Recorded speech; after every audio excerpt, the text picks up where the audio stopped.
The bell above the door rang softly when the old man walked in, the sound almost lost beneath the hum of fluorescent lights and quiet conversation. No one looked at him at first. People rarely did. He stood just inside the entrance, thin shoulders slightly hunched, holding his cap in both hands as if it were something fragile. His coat was clean but clearly old, the fabric worn smooth at the elbows. The buttons mismatched like they had been replaced over the years with whatever was available. His shoes were scuffed and tired, bearing the marks of many miles, walked slowly and carefully. He waited, giving his eyes time to adjust, taking in the warmth of the store, the polished counters, the neat rows of merchandise that felt far removed from the small apartment where he lived alone. For a moment, he simply breathed. Warmth had become something precious to him. The younger man behind the counter noticed him then, but only briefly. His eyes flicked over the old man's clothes, his posture, his hands, and then moved on. "Can I help you?" he asked, already turning back to a tablet screen. The question felt more like a formality than an invitation. The old man nodded politely. "Yes," he said, his voice soft but steady. "I was hoping to look at a watch." The clerk hesitated, glancing at the display cases filled with polished metal and glass, some pieces costing more than the old man's monthly rent. A few customers nearby slowed their browsing, curiosity piqued by the quiet exchange. One woman raised an eyebrow, her lips curling slightly as she whispered something to her husband. The old man pretended not to notice. He had learned long ago how to survive being unseen, or worse, being seen only as an inconvenience. The clerk cleared his throat. "Our watches are over here," he said, gesturing vaguely toward the back, where the least expensive items were kept. He didn't ask what kind of watch the old man wanted, didn't ask about budget or purpose. He had already decided. The old man followed, each step measured. He leaned closer to the case, peering through the glass with genuine interest. "My wife," he said quietly. "She used to love watches, said they reminded her that time was precious, not something to rush through." The clerk nodded distractedly, clearly uninterested in the story. "These start at 200, he said flatly. The old man smiled, not embarrassed, not offended. "May I see that one?" he asked, pointing not to the cheapest model, but to a simple, elegant piece with a leather strap. The clerk blinked. "That one?" he asked. "Yes," the old man replied. The clerk hesitated again, then unlocked the case and placed the watch on the counter with less care than necessary. "It's quite expensive," he added pointedly.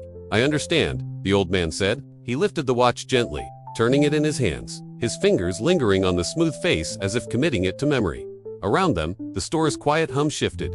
A couple standing nearby watched with open curiosity now. A teenager snorted softly, not bothering to hide it. "Does he even know how much that costs?" she muttered to her friend. The old man's ears burned, but his expression remained calm. He had buried a wife, buried friends, buried dreams. A few whispers would not break him. "What's the occasion?" a different voice asked. The manager had stepped out from the back, drawn by the subtle tension in the room. He was a well-dressed man in his 40s. Sharp suit, confident posture. The clerk straightened slightly. "He wants to look at the watches," the clerk said, as if that explained everything. The manager looked at the old man more carefully this time, his gaze lingering not on the clothes but on the man's face. There was something there, an alertness, a dignity that didn't match the assumptions forming around him.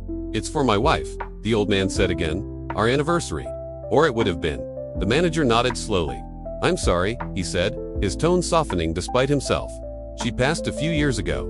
The old man smiled sadly. "Yes, but I still like to mark the day." The manager glanced at the watch in his hands.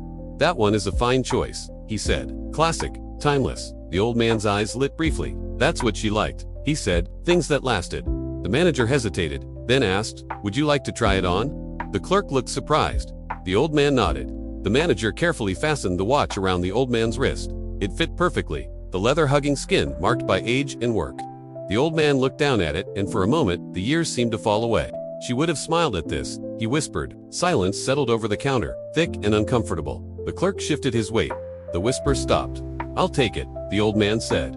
The clerk froze. "Sir," he began, "this watch costs." "I know," the old man said gently. He reached into his coat pocket. Several people leaned in unconsciously, some with thinly veiled skepticism. He pulled out a worn leather wallet, the edges softened by time. He opened it slowly, deliberately, and removed a card. Not cash, a card. He placed it on the counter without ceremony. The manager's eyes widened when he saw the name on it. He picked it up, read it once, then again, his expression shifting from surprise to something like shock. The room seemed to hold its breath. "Sir," the manager said carefully. "Is this?" The old man nodded. "Yes," the manager swallowed. "Please," he said, suddenly respectful. "Let me take care of this personally." The clerk stared, confusion etched across his face. The manager gestured sharply, and the clerk stepped aside. The manager processed the transaction himself, his hands slightly unsteady. When he returned the card, he did so with both hands. "I had no idea," he said quietly. "Most people don't," the old man replied. "That's quite all right." The manager cleared his throat and turned to the room. "Ladies and gentlemen," he said, his voice carrying, "this store owes this man an apology." The silence deepened. The woman who had whispered earlier looked down, her cheeks flushed. The teenager's smirk vanished. The clerk's face went pale. "This man," the manager continued, "is the founder of the company that supplies half the inventory in this store. He sold it years ago, quietly, and retired without fanfare." A collective intake of breath rippled through the room. The old man stood still, his posture unchanged. "I didn't come here to prove anything," he said. "I came to remember someone I loved." The manager nodded, visibly moved. "Of course," he said, "and we failed to treat you with the respect you deserve." The old man shook his head. "Respect shouldn't depend on who you are," he said softly, "only on how you treat others." The words landed heavily, settling over the store like a benediction. The manager offered to wrap the watch, but the old man declined. "I'd like to wear it," he said, "just for today." As he turned to leave, people stepped aside instinctively, creating a clear path to the door. No one laughed now. No one whispered. The bell rang again as he exited, the sound somehow louder than before. Outside, the cold air bit at his cheeks, but his wrist felt warm beneath his coat.